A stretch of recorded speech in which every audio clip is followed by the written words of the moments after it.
You're here now again at whoever's joined us right now on the call. You're here at the 26th Vegan Convergence of the People. We've just had a talk about conscience and justice system.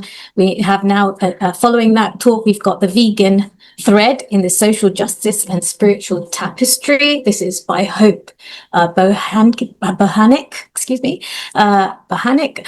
She's been an animal activist involved in animal protection and environmental activism for 20 years. Published a book on ultimate betrayal. Is there happy meat? Nationally recognized leader, speaker in the animal protection movement, serves as a project manager for the United Poultry Concerns. You're also a executive director of Compassionate Living at Sonoma County, Californian-based vegan advocacy organization. And Hope is the primary organizer for UPC Annual Conscious Eating and Conference at UC Berkeley. No, I mean, we don't say that. This is an older bio. I'm not with UPC. We need anymore. An update of that now soon. Yeah. Right? Still a lot of things that you've done there. So thank you very much. Looking forward to your talk. Thank you. Things that happened in the past that I did do in the past. So, but hi, everyone. I'm Hope Bohanec. Thank you for having me. And I love the work that Sailesh Rao and Climate Healers, the whole team, does. I'm honored to be here and help bring about Planet B. So that's a really wonderful, I loved Sailesh's presentation earlier. And I'll just say a little bit about me. I've been vegan for 37 years. I've been doing this work, animal advocacy work, for all that time, for 3 decades. And, I used to work with United Poultry Concerns, but now I have my own nonprofit, Compassionate Living, and we have numerous projects. One is the Humane Hoax Project that I'm going to be talking about a little bit. And I also have a podcast. I host a podcast, the Hope for the Animals podcast, and I organize 2 large-scale vegan events, the Sonoma County Veg Fest in Santa Rosa, California, and the Eugene Vegan Fest in Eugene, Oregon. I now live in Eugene, Oregon. Okay, so that's just a little about me. So I want to get my slides going here. Let's see. I do have a slide presentation. Oh, I haven't pulled it up yet. Hang on momentarily. Let's get this going. Here we go. All right, let's play from the beginning. All right, there we go. Okay, so I already kind of talked a little about me, host of the Hope for the Animals podcast. And that was a rescue that we did. I don't know if anyone remembers this from long, long ago, the Turlock rescue in the Bay Area many moons ago, pre-pandemic. Okay, so I'm going to talk about 3 topics today. I'm going to talk for about 40 minutes, 45 minutes, and then we'll open it up for questions and comments and thoughts. And I'm going to talk about 3 topics: speciesism, changing our narrative and trajectory as an animal rights community, and my 2 cents about that, and ahimsa, nonviolence, and getting into a spiritual dimension. So there is a common thread with all of these, and they may seem kind of separate, but there's a common thread. So kind of look for that common thread, and maybe in the end, I'll ask if you caught the common thread, and I'll help you with that as well. So we'll start with speciesism. Okay, speciesism. So most of the attendees here probably know and have heard of speciesism, but just to give a brief definition, it's an unconscious bias that one species is superior or more important than another. And I also like this thought, kind of turning it around, that anti-speciesism is getting justice over the species barrier, right? Going beyond human rights to all species, which I really love. And, so you can think of speciesism, it's a, just like any other system of structural violence, racism, sexism, homophobia, transphobia, it's all connected, all the same. It's an attitude, ideas, beliefs that one species is dominant over the other. This hierarchy of species, humans being superior to all other species on the planet. And of course, this assumption has created horrific exploitation of animals worldwide. So at its heart, what is vegan? What is vegan? Just kind of at a fundamental level. It's an economic boycott, right? It's an economic boycott of an unsustainable, cruel system. And and we don't talk about it enough as a boycott. I like that. It brings in a social justice kind of ethos, right? But it's so much more, right? We know that vegan is so much broader than that. There's ethical veganism and philosophical veganism and spiritual veganism that we will get into. But I want to propose here with speciesism that it is a social justice issue, right? It's not just a diet. Plant-based is the diet, that kind of is the diet, right? Whole food, plant-based, which is incredibly important as well, that aspect of it. However, when people hear vegan, when they, hear about veganism, what do you think is the first thing they think of? Food, probably, right? First thing they think of is the food. And I want to try to change that. I think that we should try to incorporate the animals more. And the first thing that someone thinks of when they think of vegan should be justice for animals. That's what it should mean to people, right? That's what it means to us. So we've got to start talking about it in that way. And I think that, bringing in that speciesist piece, talking about it as a speciesist issue, that helps, right? And speciesism kind of brings animals into the issue. Okay. How do I advance the slides? Let's see. I thought there was going to be a way to do this easily. I thought just that would do it. But it's not. Let's see. Any ideas, anyone? Unmute and let me know how I advance the slides. I did it before. Maybe the down arrow? Oh, the down arrow. Now, down and forward arrow aren't working. It worked on the first one. It did, but for now, it's not for some reason. Let me see. Let me try this. Okay. Got it. I tried something else. So I'll just read this with you. Vegan is a social justice issue, broadening our circle of who deserves compassion. Anti-speciesism disrupts the system of violence and exploitation of non-human animals.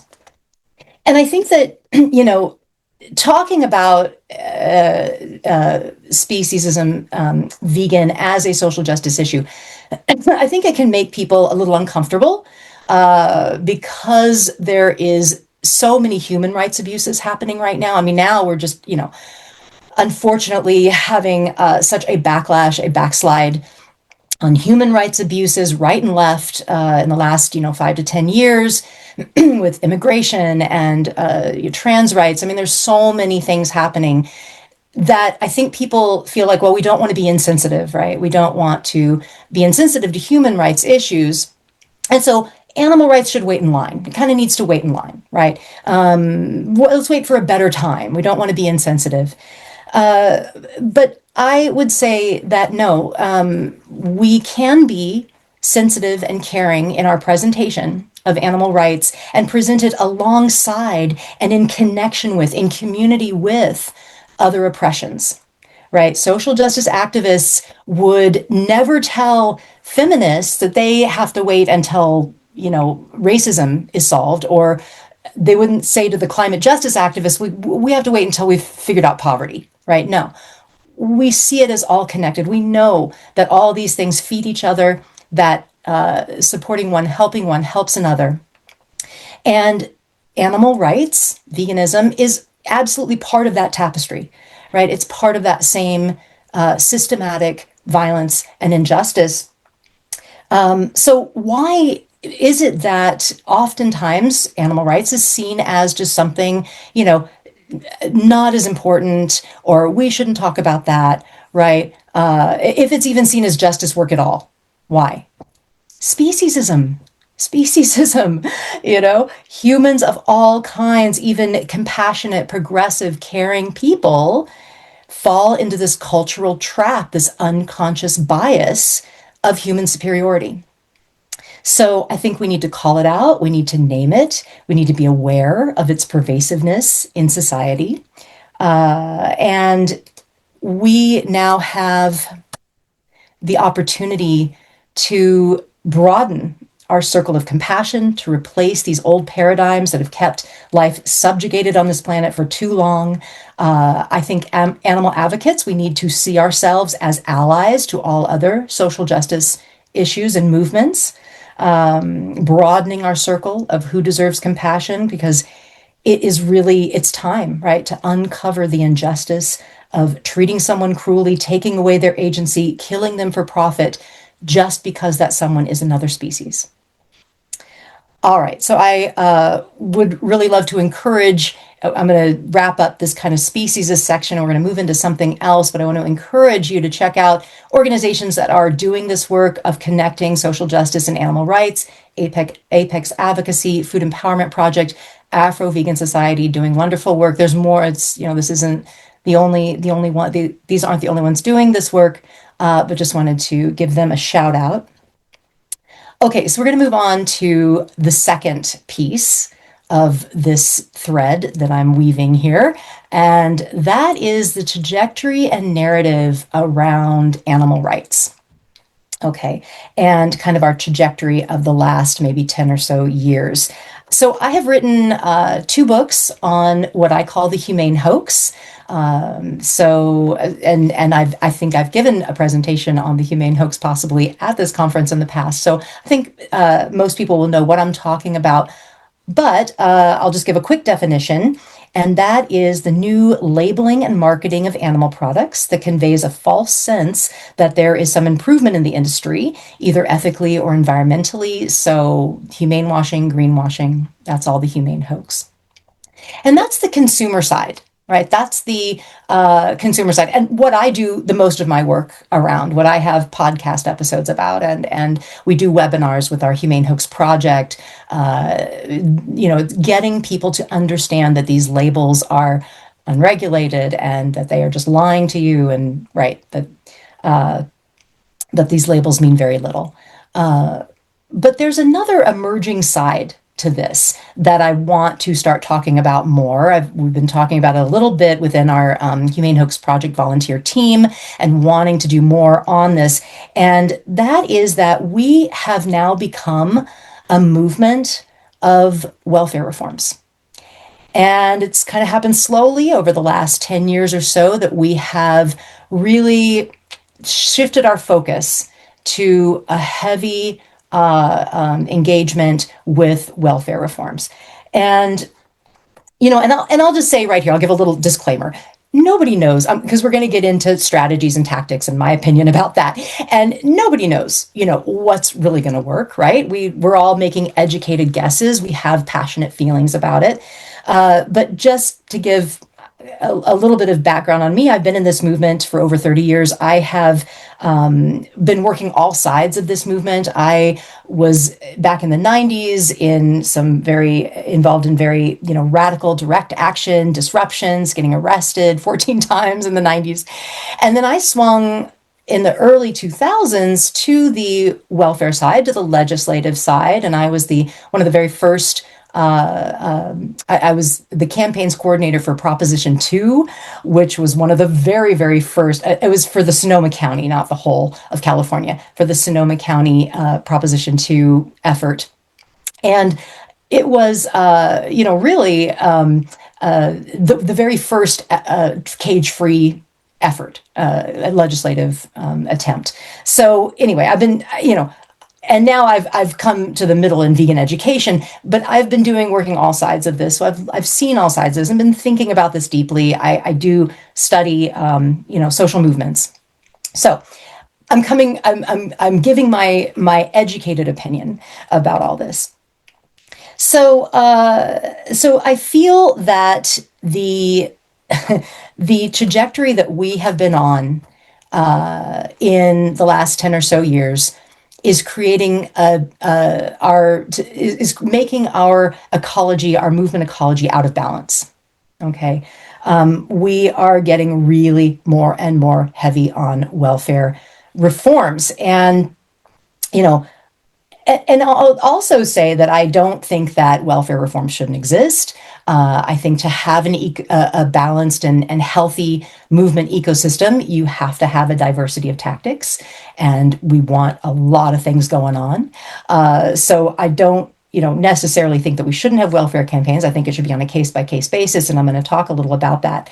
But my concern and my proposal and what I'm concerned about today is, this is my critique, right, is that what happens when we focus on welfare in excess, when like 90% of our movement resources and donations and grant money and jobs and energy and time is all going to welfare efforts. I feel that this approach can risk reinforcing the narrative that the problem is how we treat animals, right? How we treat the animals, and how they're treated and killed, instead of should we be commodifying them at all, right? When we work on cage-free campaigns or other reforms, we're asking the question, how can this be done better? But we know that animals are complex, unique individuals. We want to challenge the commodification altogether of these individuals. And so we should be encouraging people to ask, should we be doing this at all, right? And that's not happening as much. Now, another disclaimer, I totally understand working on these issues. There's a lot of the movement, a lot of vegans, a lot of passionate vegans working on these issues. And there's also within that welfare box, basket of rocks over there, a lot of things going on. There is litigation and legislation and, cage-free, better chicken commitment, all these kinds of different campaignings going on. And I think some are better than others. Some have some merit. But all are kind of the inside game, right? Working with the industry to change. So anyway, and I don't think that people realize that maybe don't work for an animal rights organization or aren't in that world, how heavily we have shifted to having all of our resources going to welfare reforms. I'm on an email list that is kind of an insider animal rights email list that has like the big organizations and the big money and the big donors and, listings of people looking for executive directors and all that stuff. And the majority of emails that come in are, cage-free, victory, cage-free, and then a better chicken commitment, and then cage-free, all over the world. And we've reached, we've gotten our advocacy all over the world, which is wonderful. I'm grateful that there's so many places now all over the world that are working on campaigns. However, the majority seem to be these cage-free and welfare campaigns. And so I'm going to get a little more into why I feel that we shouldn't have so much emphasis on this. Okay, so changing our farming methods, passing legislation, all these things, there's numerous issues for, problem of this being our primary focus. And one is that they're easily reversible, right? There are federal bills that have been trying to get through. One is about to really trying to make its way through, the SOS, the Save Our Bacon bill, right? These bills, and they keep coming, they're going to get one of these through. If it's passed, it would wipe out all of the other hard-fought welfare bills that we've been doing for 20 years. Right, to just get a little bit of a modicum of improvement, and some even aren't that much improvement. But a lot of activist time and energy went into these welfare reforms that could just be wiped away, right? But changing our culture, changing our attitudes and beliefs, that has a much more permanent, much longer lasting effect, right? Reforms are a Band-Aid. They're easily reversible. Reforms address the symptoms, but veganism addresses the cause. So the question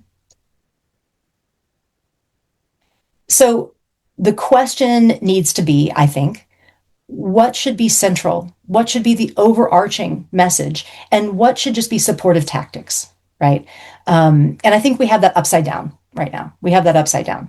vegan education, grassroots organizing, mass mobilization, focusing on total animal freedom needs to have a much bigger role than it currently does. And reforms really should just be a supportive, tactic tool, a supportive tool. And the overarching message needs to be animal freedom. There was a recent article from Project Phoenix. If anyone isn't familiar with Project Phoenix, I really want to introduce you to them. They're out of the UK. Layla Kassam, she used to be with Animal Think Tank, and she just started Project Phoenix with a couple others. And they're doing some really interesting work on these issues that I'm kind of talking about here. And they had a recent article that was really, really impressive. And it asked, is this a technical problem? Or is it a social injustice, right? And this is a quote from that article. How we frame a reform shapes whether animal exploitation is understood as a technical problem that can be fixed or a social injustice to be ended, right? So when we focus on animals the way they're bred, when we talk about the animal agriculture industry or any animal abuse, when we focus on how they're bred, how they're confined, how they're killed, reform seems like a way we can solve that problem, right? You can seemingly end the suffering within the system. No cages, more humane handling. But we all know, even the people that work on these reforms know that there's cruelty beyond the cage, right? There is cruelty whenever someone is commodified. So technical improvements, reforms, they don't ultimately end the exploitation. That is not the trajectory that they're on. They may reduce some suffering, but they also risk legitimizing the system as something to be managed and improved and, rather than challenged and eventually ended, right? So an industry, this is from that article, a quote from that article, an industry that looks like it's solving its own problems rarely gets asked to stop what it's doing, right? A corporation celebrated for recycling waste, that often obscures the fact that they're producing the waste in the first place, right? So similarly, welfare labels claim that, they claim to improve these industry problems, when in fact animals are still being confined and killed and mutilated, so we need to be careful when we talk about animal suffering, which has been the primary message, that the primary way we talk about animals and animal rights and these issues is talking about their suffering and what they endure, right? And that is important too, but we have to be careful and kind of try to frame it more broadly as a problem of social injustice, a violation of society's values, of the animal's most basic, needs and instincts and interests. Framing in the speciesist lens, right, then the commodification of the animal's bodies becomes the problem. And the only way to solve that is to end it. Okay, so another point that I want to make with all this is that I feel that this industry is unreformable. Welfare reforms are reforms, right? And the animal agriculture industry is unreformable because there is no industry without exploiting animals' bodies. How can that be reformed? There's no endpoint where you can ever truly have humane meat, dairy, and eggs. We know this. But the consumers don't, and that's what they're hoping for, right? So we're falsely implying that there's some ideal endpoint, this humane meat, dairy, and eggs, where you can have your animal products, but that's not the case. We all know that. So it's the strategy of welfare reforms, it can embolden the industry, making animal products more attractive and taking us even further away from animal liberation. It's if it was so bad for the industry, why would they be so willing to go along with it? Why are they changing right and left to go to cage free? Well, it's because there's a whole different market. They can charge higher prices, tap into a sympathetic consumer, right? And lock it in for the long term. So, they have these empirical data points like the number of animals out of cages, the amount of inches space more than animals have. So it looks like there's these improvements, but are we maybe helping the industry, the very industry that exploits the animals, to just sell more products? To quell consumers' concerns? That's the humane hoax. So some industries are unreformable, like the fossil fuel industry is a good example, right? You can't have a planet-friendly fossil fuel industry. You just can't, right? Well, similar to animal agriculture, there is no industry without harm to animals. So these industries are unreformable and need to be dismantled and replaced. And any collaboration that should be happening with animal agriculture with the industry, should really be to support them to get out of animal farming, right? Transitioning to plant farming, getting out altogether. That should be the only partnerships, the only support, the only collaboration that should be happening. And then, the only incremental, I'm going to go to the next slide for this thought. So at this point, people might be saying, but wait. You have to have small steps. You can't just think everybody's going to go vegan overnight, right? You've got to have small steps. I agree. Absolutely. We need incremental change, but where do those steps lead? And you really need to look at each campaign or progress or project with the trajectory of where it's going and where it's going to lead us. The only incremental change should really be to wean off of animal products, reduce animal products, replace with plant-based food. There are good campaigns out there that are making small steps and doing this work. Paige was just mentioning the plant-based treaty. Work like that is absolutely good incremental change. So it's all kind of case by case, and you have to look at it individually. So there's this interesting academic study I wanted to mention. It's called, it was from the Journal of Environmental and Economic Policy, and it was called Animal Welfare Labeled Meat is Not a Stepping Stone to Animal-Free Diets. So they asked consumers about their animal product choices and different welfare labels, and they made the conclusion, this is in their abstract, they said, the survey shows very weak and mixed evidence that the introduction of animal welfare labels could be counterproductive for animal welfare. In the long run, it could result in a locked-in equilibrium with a less harmful social norm, i.e. a suboptimal state of animal farming that still contains animal suffering. And I think that locked in is really key, right? That's what these welfare reforms do. They create a situation where there can be animal exploitation in the long run. That's what the industry is banking on. That's what the industry is hoping for, right? So why are we assisting with that? Okay, so back to that article from Project Phoenix. They had this wonderful strategic test that you can do to kind of analyze a reform or a campaign. And I'll read this whole thing with you. So 4 questions can help answer whether a reform campaign or demand is strategic and likely to weaken the animal factory system or unintentionally strengthening it. Okay.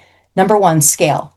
Does it reduce how many animals are bred, used, and killed? Does it stop expansion or keep animals out of the system entirely? And this is kind of similar to what I have said. What I've been saying is, you got to look at the trajectory. You have to look at where it's going. Is it leading us on the path of animal liberation, of no animal suffering, or is it just taking us down a different path? Legitimacy. Does it expose the violence and injustice inherent in the system? Does it make the industry harder to defend in public? Key there. Okay, story. Does it frame animals trapped in the system as complex individuals, denied dignity and freedom? Does it encourage the public to ask, should this be happening? And how can we move beyond it? And movement power. Does it build organized pressure that outlasts a campaign and strengthens the movement's ability to act again? Okay, so I highly encourage you to read that article, and I'll try and drop a link in the chat at the end of this to that article because it's really, really good. But wrapping up this section, what do we need? What do we need? We need transformational change, right? We have to change who we are, not just what we do, not just habits. We've got to change our hearts, not just our habits. And, that's, I think, so key to making lasting change. My concern is that, if we're just focused on the food, if we're just focused on getting people to eat the veggie burger, which is good. I mean, that's part of it. But without the meaning behind the action, without the concept of speciesism, without feeling that animals are individuals worthy of our protection and not being commodified, I feel that we're just going to slip back from any progress we've made if it's just about habits and not about us, who we are as a people, what we care about, right?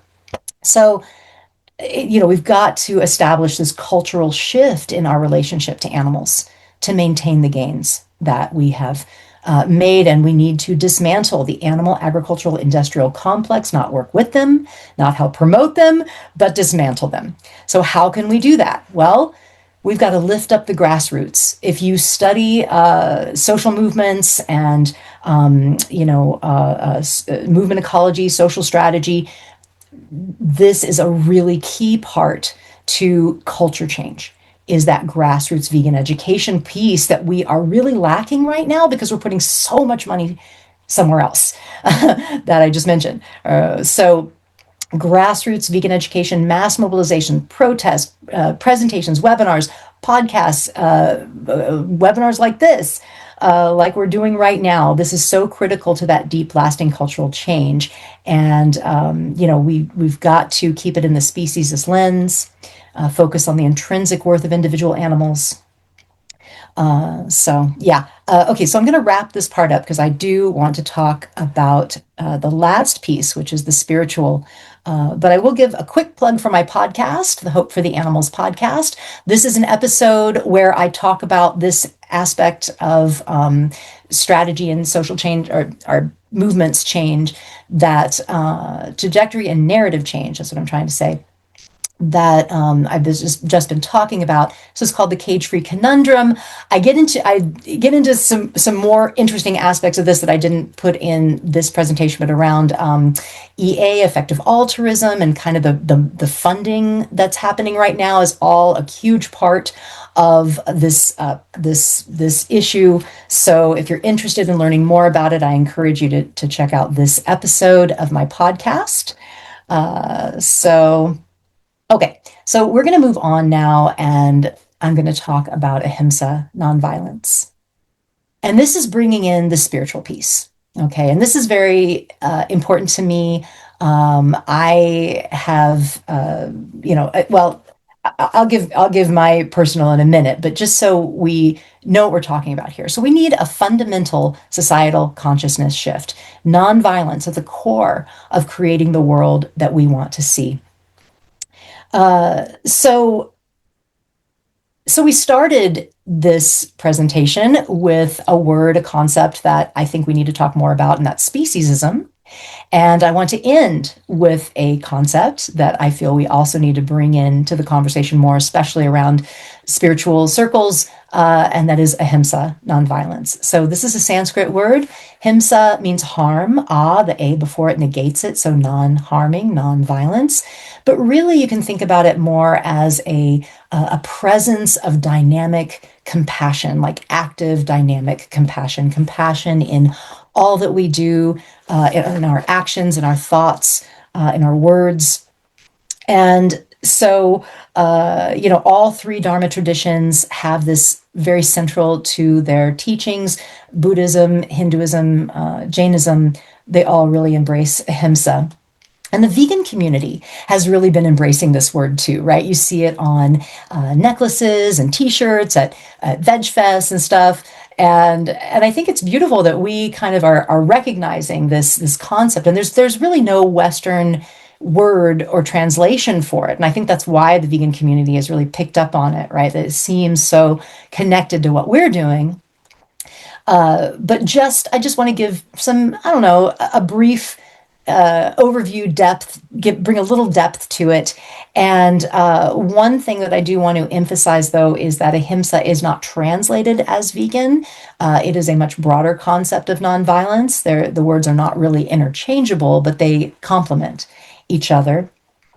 So I want to talk about three concepts here: dharma, karma, and ahimsa. Just briefly, all the three Dharma traditions have these concepts in their philosophies. And we'll start with dharma. And on the macro, you can think of dharma as kind of like the harmonious flow of the universe, like how we should be living our lives, where we would bring about planet B, right? If we could get in a dharmic flow, then that would lead us to that beautiful paradise of planet B. But right now we are adharmic, adharmic. When we put that A and negate it, adharmic, then we are blocking that flow, out of sync, in turmoil, right? So you can also think of dharma on a societal level and on a community level, and then you get into kind of dharmic laws. I'm not going to get into that, but then getting into the micro of dharma and kind of our personal ethical code, right? You can think about this as kind of our purpose in life, what we were born to do. That's our swadharma, what we were born to do. How can we live in connection and harmony, right, with what we do in our lives? And I've always resonated with this concept with swadharma when I was a very little girl. When people would ask what you want to do when you grow up, I would always say I wanted to help animals. I want to work for animals. And, my mom said I said that when I was really, really young, and I remember saying it. And so I feel that this is the path that I was put on this planet to do, and that feels really good, like I'm fulfilling my purpose. So it's really a cool concept, right? What is our swadharma? What were we put here to do? It's a very, very beautiful concept. Anyway, this is just the cliff notes of dharma. There's so much more, but we're going to move on to karma. So karma is a word that we're much more familiar with in the West, right? I think everybody can kind of agree with the concept of what you put out into the world, what you do, comes back to you, right? Action, reaction. That's karma. But it's so much broader than that. There's so much more to it than that. That just kind of is scratching the surface.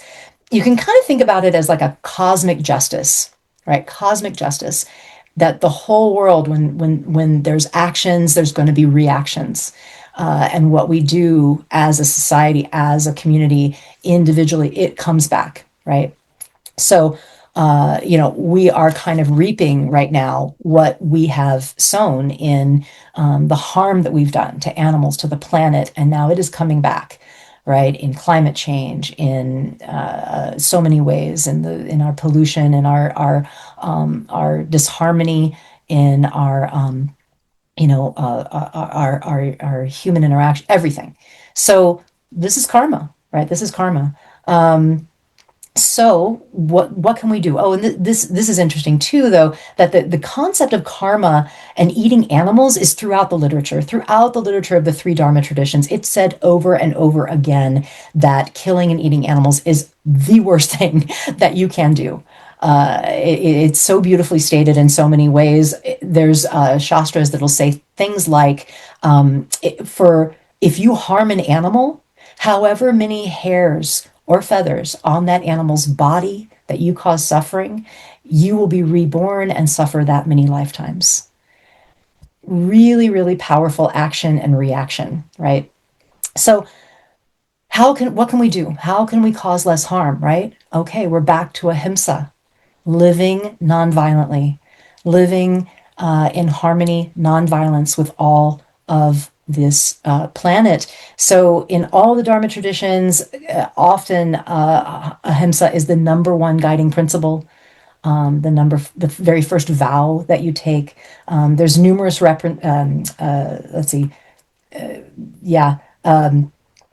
when you practice ahimsa, and there's numerous references, as I was going to say, to ahimsa and vegetarianism throughout the literature. So when you practice ahimsa, nonviolence, and you have good karma for yourself, that brings good dharma to the community, right? Goes out into the world, brings harmony and peace to the planet. It's all so connected. It all feels and seems so easy, but it's not, right? We know it is not. It's not easy.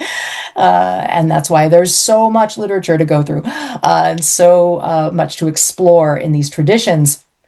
But this all just, I'll wrap up soon, but this all really just helps to heal me.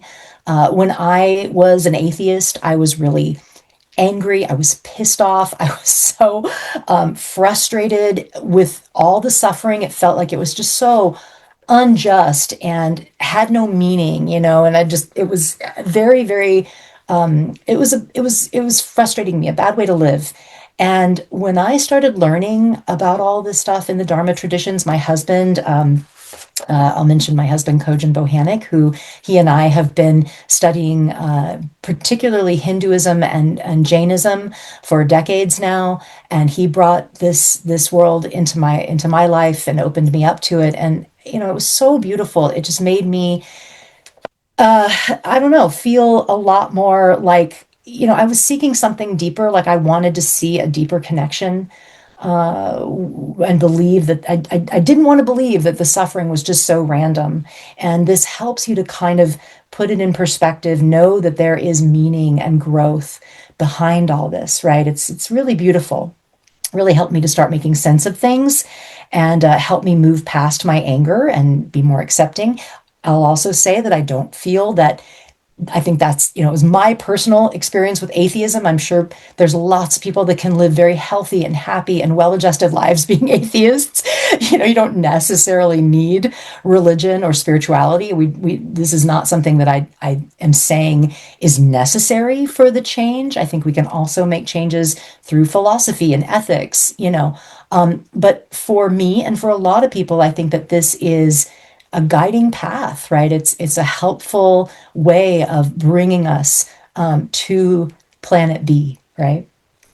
Okay, so I'm going to wrap up with this last slide here.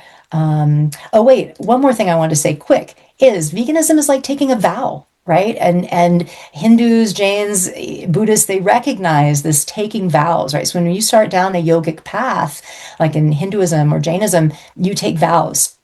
In Hinduism, it's the yamas. The 5 yamas are kind of the first vows. Ahimsa is the very first one. In Jainism, it's the vratas. You take vows, vratas, in Jainism, and the very first one is ahimsa, right? So there's this beautiful kind of overlap with veganism and taking a vow of nonviolence, and it's really recognized. They like, I see you. Jane's like, I see you taking that ahimsa vow. Okay. And last quote that I'll read this with us all, but this top part, ahimsa paramo dharma. So ahimsa, nonviolence. Now dharma a little bit, right? Kind of the flow of the universe. So ahimsa paramo is the greatest or the best or the biggest or the most important, right? So nonviolence is the most important way we bring about harmony in the universe. It's kind of the ethical imperative, right, of any situation is ahimsa, nonviolence. Okay, I'll read this with you. All living beings are souls, alive and conscious, just like me. As I like to be happy and do not like to be in pain, all living beings like to be happy and do not like to be in pain. By keeping this insight at the core of my being, I will not cause any harm or pain or loss of life to any living being. All right, that's from a Jain Yoga Shastra. So what was the common thread? Remember I said there was a common thread, even though these things are going to feel very separate, right? Speciesism, changing our narrative in the animal rights to more of a broad non-exploitation of animals altogether, and ahimsa, nonviolence. What's the common thread, right? I hope you got it. I hope it makes sense, maybe. But I'll give it to you here. So the common thread is that I believe that we need deep societal consciousness shift to be able to make any of the changes that we want to see It starts with ourselves. It starts in our community. And we need to change who we are and not just what we do. We need to change our hearts and not just our habits. So that's the kind of common thread through it all. Okay, I'll give another plug for my podcast, the Hope for the Animals podcast. Please check it out. I have a backlog of 140 episodes now that you can check out on all the things that I've talked about today and more with wonderful guests. And here's my information, and I'll just stop sharing. Well, if I stop sharing, this may go away altogether. But I don't know if this can be left up somehow and us have it. I don't know if that'll work. But anyway, maybe I'll drop some of this into the chat because I know I want to give the next bit of time for Q&A. So I'll just stop sharing. And if you want my information, I'm sure we can get it to you somehow. Thank you all. So, are there any questions, thoughts on any of it? There was a lot, I know. It was kind of all over the place, but there was that common thread. But it's just 3 things that I feel very passionate about, and I felt like trying to bring them together for you today.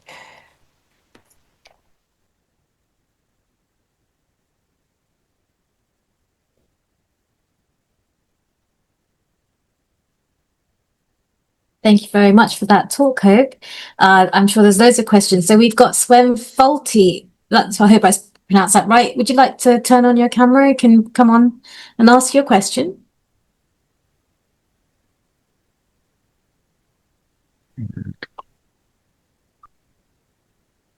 What's your question? Hi, yeah, it wasn't so much a question, but yeah, more of an observation. I was thinking the common thread is that all those things are basically just thoughts in our head. And as humans, we can change our thoughts. We can change the way we react to the thoughts that come up. And that's the power we all have within us. And that gives me hope that people can change. Yeah, so great. But thanks for the presentation. It was awesome.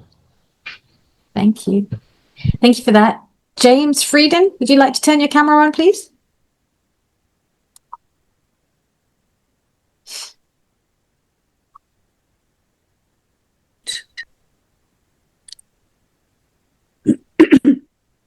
Okay, you're on. Hi. Here we are again.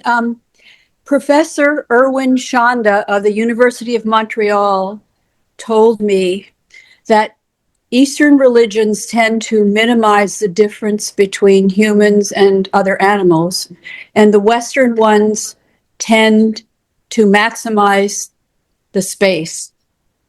Do you think that has anything to do with the fact that the Abrahamic religions were born in the desert and the Eastern traditions were born in a gentler climate? Wow, that's interesting. I've honestly never thought of that, so I don't know that I can really address that. That's okay. But I will say that, I was raised Southern Baptist, born again Christian, and very, very strictly Southern Baptist. And my grandmother used to tell me, because I loved animals when I was a child. I was very connected to animals. I had pictures of animals on my, I just loved animals. And I'd say that I wanted to help animals. And my grandmother used to say, she'd say, "Oh, that's sweet, honey. Remember, animals don't have souls, though. Animals, she'd kind of downplay, like animals just aren't as important as humans. Right. Maybe care more about humans, And I remember thinking, even at 8 years old, thinking, Grandmama, I think you're wrong. I think they have souls. I see it, and so I went atheist because I thought that's all there was of religion. But then when the Dharma traditions were introduced to me, I was like, okay, this is how religion can be and is to me, that it resonated with me so much more, that they saw all life as interconnected, all life as having a worth and souls, and that you can reincarnate into other animals, trees, plant, whatever, that we're all so interdependent and interconnected. And that's why I love the Dharma traditions so much. So, may I? Sorry, go ahead. We have another comment. We're really two people. Yes. What strikes me about veganism is that it's fundamentally compassion. It's not just a boycott, but what it does for me is it releases joy. It releases much more joy than any other thing in my life. I mean, it's along with my family and my profession and all that stuff, but it's just a tremendous source of joy. And I think we need to stress that. I think we need to talk about it. Because it just is really true. And it's very hard for people who don't have it, who don't feel it, to understand it. So I don't know yet how to bridge that gap. It's tapping into that Swadharma. That purpose in life, the reason for you being here brings you into harmony and joy with yourself, like making you feel like you are, doing what you're supposed to do and feeling that happiness, right? Yeah. Just to thread in here to the comment and the link to the Abrahamic religions and compassion. I come also from the Dharmic background as well, but within the Dharmic background, where I go and listen to the philosophy on the Vedas and Gitas, the person I listen to has mentioned many a times that there's a lot of times the religion gets filled with tradition, and tradition's got nothing to do with the actual principle of the religion, and so it becomes part of religion, which is never really a part of it at all. I think Christspiracy, a documentary that was also done by one of our team members, they do believe they do touch on Christ was vegetarian, and he was trying to protect the animals. We also have so one of the things that I came across, I still have to find a proper reference for it, was that during the halal one of the halal rich ways of eating that came about due to circumstance, it somehow got embedded as a religion thing, but it was a time where there was a famine and people were hungry and the climate was not comfortable, it's cold, so they had to eat the animals. They asked, Mom, can we eat? They said you have to drain the blood first because it might be infected, so you consume it, so it's but they had to take permission for it. And there's also a lot of things within the Abrahamic Jewish religion. You can't mix dairy and meat. Right. So why is that? So there's a conscious thing. Easter, you're not allowed to eat meat. So there is something about it, but where's it blurred? We're not sure. So I think sometimes traditions get mixed in with like the intent of, the wisdom that was created, maybe. But just to thread in there, because that's something that doesn't separate from the unity behind the messengers that have tried to bring people up. That's just a thought since you're on the conversation. We've got Nancy, we've got Danielle, and we've got Naga. We've got 8 minutes, so if we could get through them, that'd be great. Thank you for your comments. Nancy, Kogel? Hello. Could you unmute? Unmute. Nope. Try it again.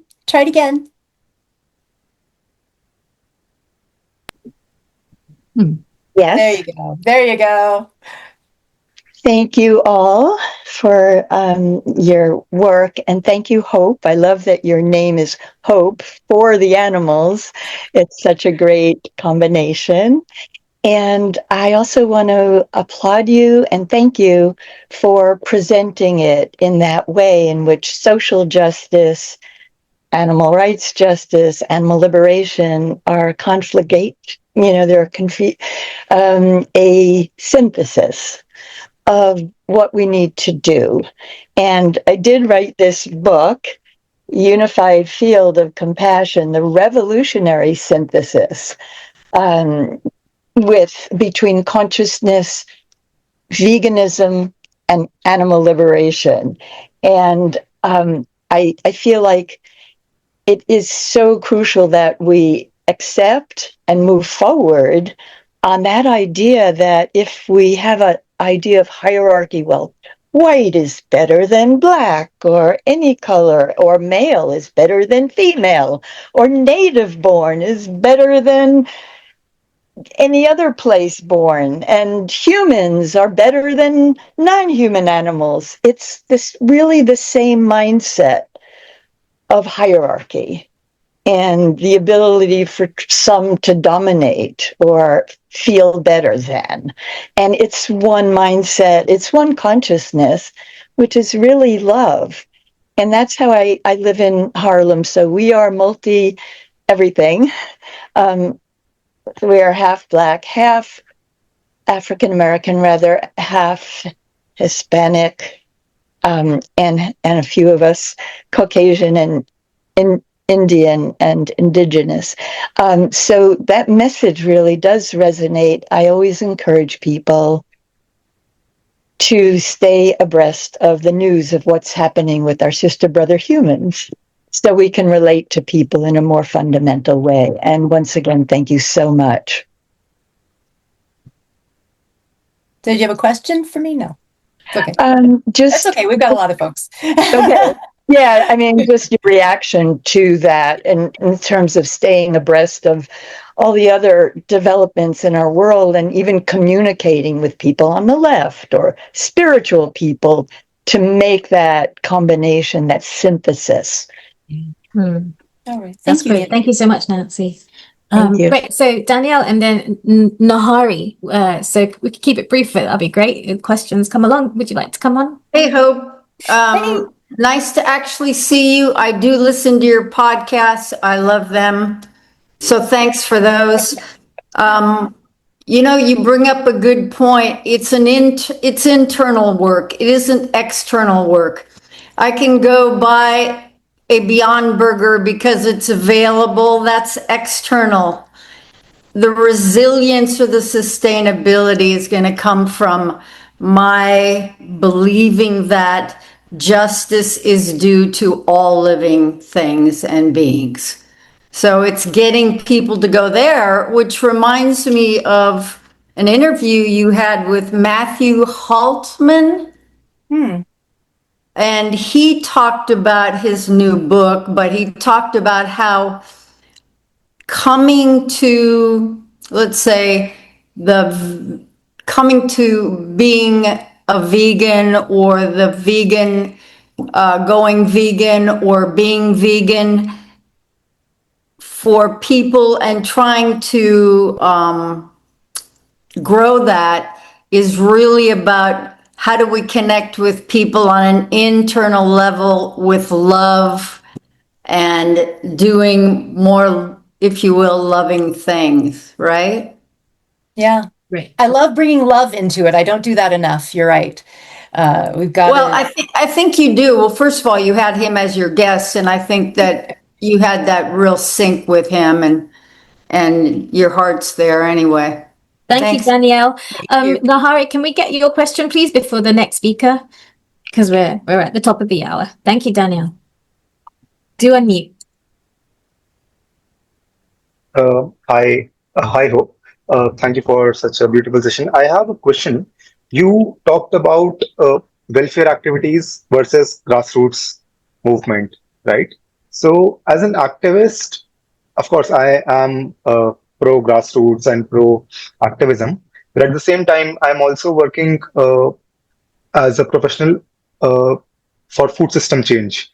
So there I often meet organizations or people who are working in welfare activities. So practically speaking, of course, their cause is also fine. I mean, and it is doable by different agriculturists.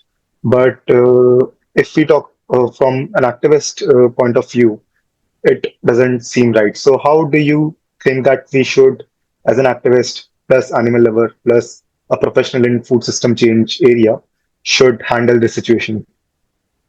Well, I mean, as I said, I do believe that we need a diversity of tactics and strategies in our activist ecology.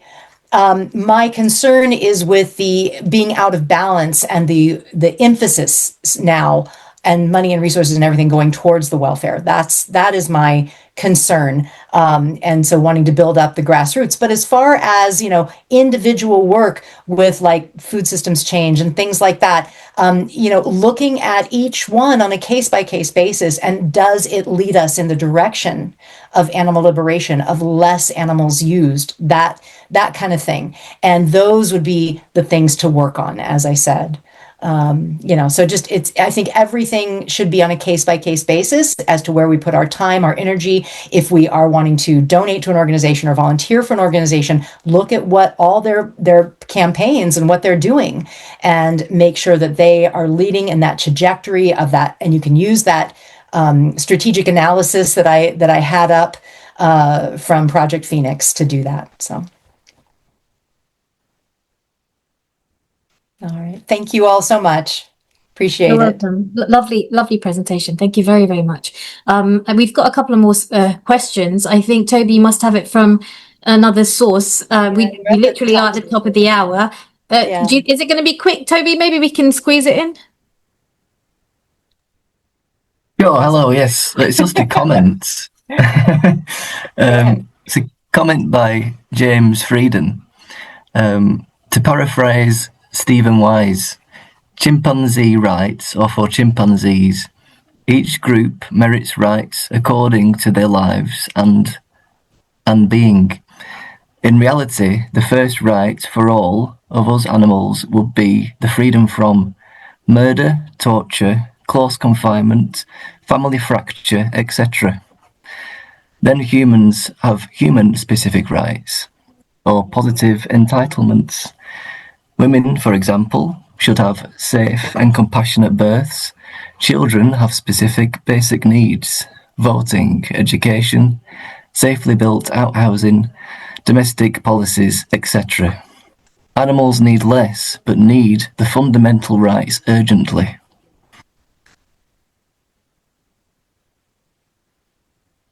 Thank you for that. Thank you. Lovely. Thank you very much. Thank you, Hope. And thank you very much for everyone that participated, contributed, and their questions. And how can they reach you? Is there, you shared the presentation? If I have access to the chat, I'll drop in some links in the chat. Okay. Wonderful. Thank you very much. All right. Bye-bye.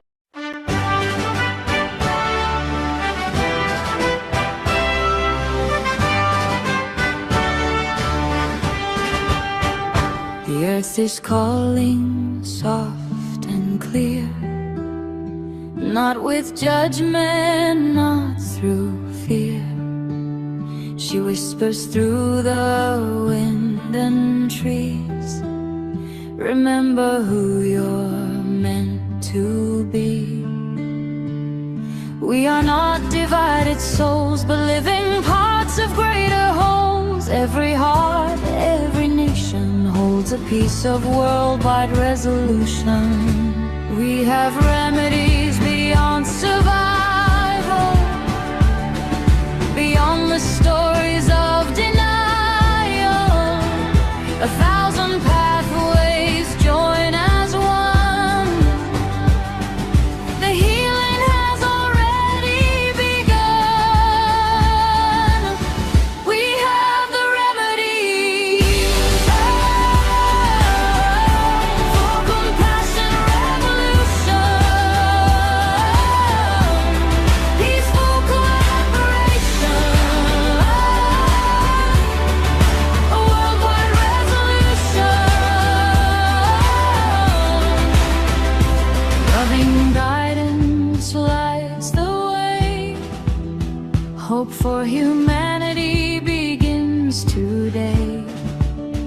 With loving kindness, hand in hand, together we restore the land. True nature lives in every seed, in every generous word and deed. The rivers, forests, skies and seas reflect the peace we choose to breathe.